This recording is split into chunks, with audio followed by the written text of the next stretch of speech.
ഓൾട്ടോയുടെ tour H1 എന്ന് പറഞ്ഞൊരു വാഹനമാണ്. അതായത് ടാക്സിക്ക് പെർമിറ്റിന് വേണ്ടി മാത്രമുള്ളൊരു വാഹനമാണ്.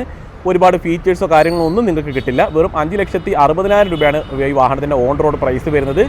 CNG ഓപ്ഷനിൽ നമുക്ക് ഈ വാഹനം അവൈലബിൾ ആണ്. 24 കിലോമീറ്റർ റേഞ്ചിലാണ് പെട്രോളിൻ്റെ മൈലേജ്.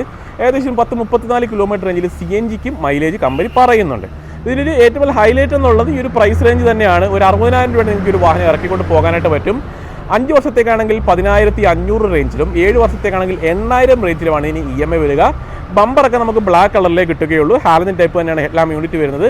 സൈഡ് നോക്കിക്കഴിഞ്ഞാൽ വീൽ കപ്പോ കാര്യങ്ങളോ ഒന്നും തന്നെ നമുക്ക് അവൈലബിൾ അല്ല. നോർമൽ വരുന്ന ഒരു ടയർ യൂണിറ്റ് ആണ്. അതായത് വീൽ കപ്പൊക്കെ സെപ്പറേറ്റ് മേടിച്ചിടണം.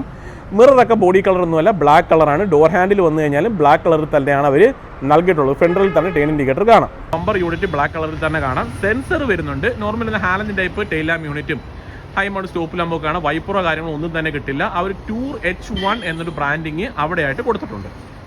നമ്മൾ അകത്തേക്ക് വന്നാലും സെൻട്രൽ ലോക്ക് കിട്ടില്ല. അതേപോലെ പവർ വിൻഡോ കിട്ടില്ല. മാനുവലി ചെയ്യണം. സീറ്റ് ഹൈറ്റ് അഡ്ജസ്റ്റ്മെന്റ് ഒന്നുമില്ല. സ്റ്റീരിയോ വരില്ല. 2 എയർ ബാഗ് വരുന്നുണ്ട്. പവർ സ്റ്റിയറിംഗ് വരുന്നുണ്ട്. AC വരുന്നുണ്ട്. അത് മാത്രമേ ഉള്ളൂ ഫീച്ചേഴ്സ് ആയിട്ട് പറയാം. AC ഒക്കെ മാനുവലി ചെയ്യണം. ഒരു സ്റ്റീരിയോ എക്സ്ട്രാ ചെയ്യുക. എനിക്കൊന്ന് 10-12 രൂപ കൊണ്ട് അത്യാവശ്യം നല്ലൊരു സ്റ്റീരിയോ ചെയ്യാനായിട്ട് പറ്റും. ഫിക്സ്ഡ് ഹെഡ് റെസ്റ്റും ആണ് നൽകിയിട്ടുള്ളത്. റിയർ സീറ്റിൽ വന്നാൽ അത്യാവശ്യം സ്പേസും കാര്യങ്ങളൊക്കെ നമുക്ക് അവൈലബിൾ ആണ്. റിയർ സീറ്റിലും പവറിന്റെ കാര്യങ്ങളൊന്നും ഇല്ല. സ്പീക്കർ യൂണിറ്റോ കാര്യങ്ങളൊന്നും നിങ്ങൾക്ക് കിട്ടില്ല. പാർസലറൊക്കെ എക്സ്ട്രാ മേടിച്ച് വെക്കേണ്ടതായിട്ട് വരും. വേറൊന്നുമില്ല ഈ ഒരു വാഹനത്തെ കുറിച്ച് പറയാനായിട്ട്.